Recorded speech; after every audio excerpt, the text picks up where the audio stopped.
नमस्कार दोस्तों, आज मैं आपको सुनाने जा रही हूँ आखिर ऐसा क्या हुआ कि शादी के कुछ दिनों ही बाद सास ने दिखाए अपने असली रंग। मेरी शादी को अभी 15 दिन ही हुए थे। शादी के बाद सारी रस्में पूरी हो चुकी थीं। मुझे हमेशा डर रहता था कि सास पता नहीं कैसी मिलेगी। आज सुबह मैं सबके लिए चाय नाश्ता बनाकर लाई तो सासू माँ ने मुझे नाश्ता करने के बाद मुझे अपने पास ही बैठा लिया और मुझसे बोली कि मैं तुम्हें यह नहीं कहूंगी कि तुम्हें अपनी बहू नहीं बेटी ही मानूंगी। बेटी बेटी होती है और बहू बहू होती है। मैं तुम्हें बेटी जैसा प्यार नहीं दूंगी, मैं तुम्हें बहू जैसा प्यार ही दूंगी। रह रहकर होने वाली सास के ये शब्द मेरे दिमाग में हथौड़े की तरह वार कर रहे थे। आज मुझे देखने प्रदीप के साथ उनके दीदी जीजाजी आए थे। प्रदीप और मैं दोनों ही डॉक्टर हैं। प्रदीप की जॉब पुणे में थी और मेरी चंडीगढ़ में। प्रदीप मेरी मामी के दूर के रिश्ते में कोई लगते थे। दीदी और जीजाजी प्रदीप की और उनके परिवार की तारीफ करते थकते नहीं थे। प्रदीप की मम्मी की तो दीदी इतनी तारीफ कर रही थी जैसे कि वो खुद डॉक्टर है। पति और बेटा दोनों डॉक्टर हैं तो जाहिर है कि पैसे की कोई कमी नहीं है, लेकिन घमंड नाम की कोई चीज उनमें नहीं है। लड़ाई झगड़ा करना तो उन्हें आता ही नहीं। उल्टा उनकी हमेशा यही कोशिश रहती है कि उनकी वजह से किसी का दिल न दुखे। खुद डॉक्टर होने के बावजूद और इतना पैसा होने के बावजूद खाना वे स्वयं बनाती हैं। सिर्फ सब्जी आदि काटने के लिए काम वाले की सहायता लेती हैं।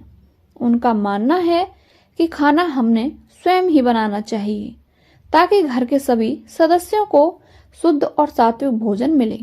इतनी तारीफ सुनकर मुझे मन ही मन लग रहा था कि यदि यह संबंध हो गया तो मैं अपने आप को बहुत खुश नसीब समझूंगी, क्योंकि कहा जाता है ना, पति पत्नी के गुण नहीं मिलने तो चलता है, लेकिन सास बहू के गुण मिलने चाहिए, तभी वैवाहिक जीवन सुखी रहता है। यही सोचकर मैं मन ही मन खुश हो रही थी कि मुझे बहुत अच्छी सास मिलने वाली है। लेकिन आज जब उन्होंने बहू जैसा प्यार देने की बात कही तो वो बात किसी के समझ में नहीं आ रही थी। आज तक सभी ने यही सुना था कि हर सास ऐसा ही कहती है, तुम मेरी बहू नहीं बेटी हो, मैं तुम्हें बेटी जैसा ही प्यार दूंगी। लेकिन यहाँ तो उल्टा ही हो रहा है। बहू जैसा प्यार घर में सभी को आशंका हो रही थी कि कहीं वे शादी के बाद खड़ूस टाइप की सास ना बन जाएं।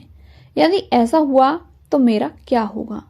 लेकिन सिर्फ इस बात को नजरअंदाज किया जाए तो बाकी सभी बातें अच्छी होने से घर के सभी सदस्यों को लग रहा था कि ये रिश्ता हो जाना चाहिए और आखिरकार शादी हो गई।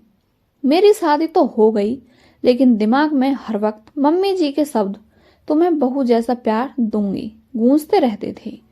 इसलिए मन ही मन डरी हुई थी। मैं प्रदीप से इस बारे में बात नहीं कर सकती थी, क्योंकि मुझे डर था कि कहीं प्रदीप ये ना समझ बैठे कि शादी होने से ही मम्मी के खिलाफ उनके कान भरना शुरू कर दिए।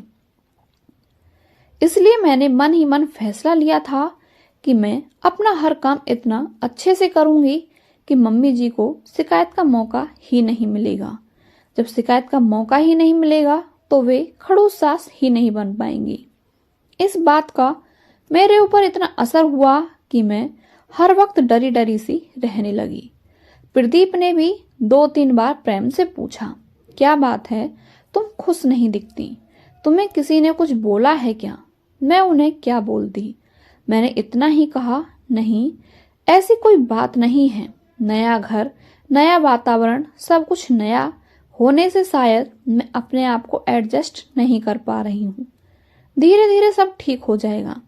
मम्मी जी, पापा जी भी मेरा बहुत ख्याल रख रहे थे, हर वक्त प्यार से पेश आते, लेकिन मेरे मन में जो बहू जैसा प्यार की गांठ बैठ चुकी थी वो निकल ही नहीं पा रही थी। इस बात का मेरे ऊपर इतना असर हुआ कि मैं हर वक्त डरी डरी सी रहने लगी। प्रदीप ने भी 2-3 बार प्रेम से पूछा, क्या बात है, तुम खुश नहीं दिखती? तुम्हें किसी ने कुछ बोला है क्या? मैं उन्हें क्या बोलती, मैं इतना ही कहा, नहीं ऐसी कोई बात नहीं है, नया घर, नया वातावरण, सब कुछ नया होने से शायद मैं अपने आप को एडजस्ट नहीं कर पा रही हूँ। धीरे धीरे सब ठीक हो जाएगा। मम्मी जी, पापा जी भी मेरा बहुत ख्याल रख रहे थे, हर वक्त बहुत डर प्यार से पेश आते, लेकिन मन में जो बहू जैसा प्यार की गांठ बैठ चुकी थी वो निकल ही नहीं पा रही थी। सब लोग कहते हैं ना कि शादी के बाद कुछ दिनों तक तो ससुराल के सभी लोग अच्छे से ही रहते हैं, असलियत तो धीरे धीरे सामने आती है। अभी तो शुरुआत है, इसलिए ये लोग प्यार जता रहे हैं। धीरे धीरे मेरा मन इन्हीं सब आशंकाओं से ग्रस्त रहने लगा। शादी के 20 से 25 दिन बाद की बात है। मैं चाय बनाने के लिए दूध के भगोने में से दूध निकालने लगी तो न जाने कैसे क्या मेरे हाथ से भगोना छूट गया और पूरा के पूरा गरम गरम दूध नीचे गिर गया। मैं इतनी ज्यादा डर गई कि पूछो मत। कहाँ तो मैं सोच रही थी कि मैं हर काम संभाल कर करूंगी और कहाँ ये दूध। उसमें भी खास बात यह थी कि दूध वाला दिन में सिर्फ एक ही बार सुबह ही दूध लाता था। पैकेट के दूध में मिलावट होने से वो घर में नहीं लाते थे। सभी लोग चाय का इंतजार कर रहे थे। भगोने का गिरने की आवाज सुनकर मम्मी जी ने बाहर से ही आवाज लगाई, कुसुम क्या हुआ? मैं तो इतनी ज्यादा डर गई थी कि मेरे मुंह से आवाज ही नहीं निकली। तब मम्मी जी खुद किचन में आए। मम्मी जी के सामने देखकर मैं डर के मारे कांपने लगी। मुझे लगा कि अब वे जरूर खड़ूस सास बन जाएंगी और मुझे बहुत सुनाएंगी, क्योंकि अब कल सुबह तक किसी को भी चाय नसीब नहीं होने वाली और सभी को चाय पीने की आदत है। मम्मी जी ने गिरे हुए दूध की तरफ और मेरी तरफ देखा और मैं बम फटने का इंतजार करने लगी। बस अब फटा, अब फटा, लेकिन ये क्या, बम तो फुस्क निकला। मम्मी जी मेरे पास आईं और बोली, कोई बात नहीं कुसुम, तुम इतनी डर क्यों रही हो? तुमने कोई जानबूझकर थोड़ी ही गिराया है दूध, हो जाता है कभी कभी, कोई बात नहीं, तुम शांत हो जाओ। लेकिन मम्मी जी अब चाय कौन से दूध से बनेगी? दूध वाला तो कल लाएगा। मैं भी पैकेट का दूध मंगा लेती हूँ, लेकिन आपने ही तो कहा था कि अपने यहाँ पैकेट का दूध नहीं लाते। लाते तो नहीं है, लेकिन सभी को चाय का एक तरह का नशा हो गया है, तो चाय के बिना तो नहीं रहेंगे, इसलिए इमरजेंसी में एक आध बार चलता है पैकेट का दूध। हम लोग हॉस्पिटल में चाय पीते हैं ना, वहां कौन सा दूध का उपयोग किया गया है क्या हमें पता चलता है? ऑफिस में हमारी मजबूरी है, लेकिन घर में जहां तक संभव हो शरीर के दृष्टिकोण से जो अच्छा रहता है वो करना चाहिए, इसलिए अपना पैकेट का दूध नहीं लाते। लेकिन एक आध बार में कुछ नहीं होता, रोज रोज थोड़ी ही दूध गिर जाएगा। अब तुम शांत हो जाओ। मैंने मन में सोचा, मैं फिजूल ही डर रही थी। मम्मी जी तो कितनी अच्छी हैं, लेकिन दूसरे ही पल सहेली की बात याद आ गई कि ये सब चोचले शादी के शुरुआत में ही होते हैं, आगे आगे देखना होता है क्या। यह बात याद आते ही फिर मन में वही डर बैठ गया। दो एक बार और इसी तरह की छोटी छोटी गलतियां हुई, लेकिन जब भी मम्मी जी ने मुझे प्यार से ही समझाया। 4-5 महीने के बाद की बात है। सभी को कढ़ाई पनीर की सब्जी बहुत पसंद थी। आज रविवार की सभी की छुट्टी थी, तो कढ़ाई पनीर बनाना तय हुआ। सब लोग खाना खाने बैठे तो जैसे ही इन्होंने पहला कौर मुंह में लिया तो बहुत बुरा मुंह बनाया और एक घूंट पानी पीकर बोले कि आज सब्जी में नमक डाला है कि नमक में सब्जी डाली है? आज डबल नमक है सब्जी में, मुझे इससे खाना नहीं खाना। हे भगवान, अब जरूर मम्मी जी अपने बहू वाला प्यार दिखाएंगी और कहेंगी कि तेरी माँ ने यही सिखाया है क्या? पढ़ लिख कर नौकरी कर रही है, इसका ये मतलब नहीं कि तुम्हें सब्जी रोटी भी बनाना नहीं आता। तुम्हारी माँ ने तो कहा था कि मेरी बेटी को सब आता है, फिर ये क्या है? मैं ये सब सोच ही रही थी कि इतने में मम्मी जी ने मुझे जोर से झंझोड़ा। कुसुम, कुसुम, क्या हुआ? तुम कांप क्यों रही हो, रो क्यों रही हो? कुछ नहीं, वो सब्जी मम्मी जी, सॉरी, ना मालूम आज कैसे क्या नमक डबल हो गया। अब सब लोग खाना कैसे खाएंगे?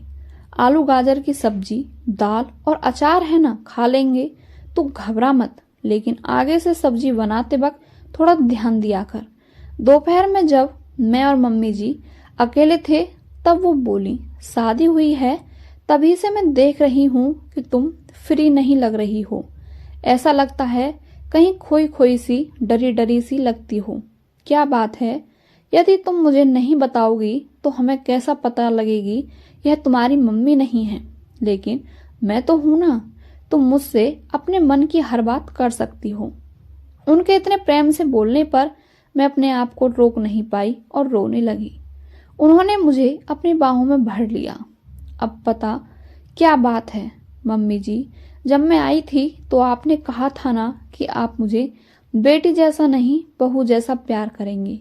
हाँ कहा था, तो बहू जैसा भी कोई प्यार होता है क्या? बहू की छोटी से छोटी गलती पर भी उसे इतना प्रताड़ित किया जाता है कि मानो उससे बहुत बड़ा गुनाह हो गया हो। इसलिए मुझे लगा कि आप मेरी छोटी से छोटी गलती पर भी महाभारत रचेंगी, इनको मेरे खिलाफ भड़काएंगी। इसी सोच के चलते मैं हर वक्त डरते डरते रहती हूँ कि मुझसे कोई गलती नहीं होनी चाहिए। मुझ पर नाराज होने का आपका कोई मौका नहीं मिलना चाहिए। सच बताऊं तो आज तक मुझसे जो भी गलतियां हुई वो इसी घबराहट के चलते हुई। लेकिन मेरी एक बात समझ में नहीं आई, बहू जैसा प्यार करूंगी ऐसा कहने पर भी आपने आज तक अपना सासूपना नहीं दिखाया और मुझे डांटा भी नहीं। फिर आपने ऐसा क्यों कहा था कि मैं आप बहू जैसा प्यार करेंगी? अरे पगली, मुझे नहीं पता था कि तुम मेरी सीधी सी बात को इतना दिल पर लगा लेगी। एक बात बता, क्या कभी तूने किसी माँ को अपनी बेटी से यह कहते सुना है कि उसे बहू जैसा प्यार करेगी? नहीं ना। जब हम बेटी को बहू जैसा प्यार नहीं करते तो बहू को बेटी जैसा प्यार क्यों करते हैं? इसका तो यही मतलब हुआ ना कि हम बेटी को ज्यादा महत्व देते हैं, बेटी को ज्यादा प्यार करते हैं। इसलिए बहू से कहते हैं कि तुझे बेटी बनाएंगे, तुझे बेटी जैसा प्यार देंगे। हम लोग बेटे को ज्यादा महत्व देते हैं, इसलिए बेटे को बेटे जैसा ही प्यार देते हैं।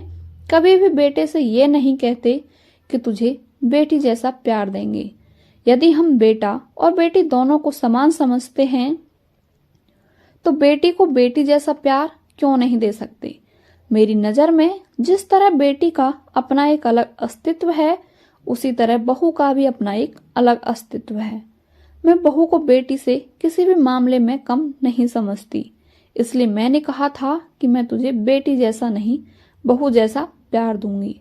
मुझे क्या पता था कि तू उसका गलत मतलब लगा के वह बात दिल को लगा लेगी। चल अब आंसू पोंछ, नहीं तो मैं सच में खड़ूस सास बन जाऊंगी। उन्होंने यह बात इस अंदाज में कही कि हंसते हंसते हम दोनों का बुरा हाल हो गया। आज मुझे पता चला कि बहू वाला प्यार भी होता है। आपको ये कहानी कैसी लगी हमें कमेंट करके अवश्य बताएं। और यदि आप हमारे चैनल पर नए हैं तो चैनल को सब्सक्राइब करके बेल आइकन अवश्य प्रेस करें। मिलते हैं आपसे अगली कहानी में। आपका बहुत बहुत धन्यवाद।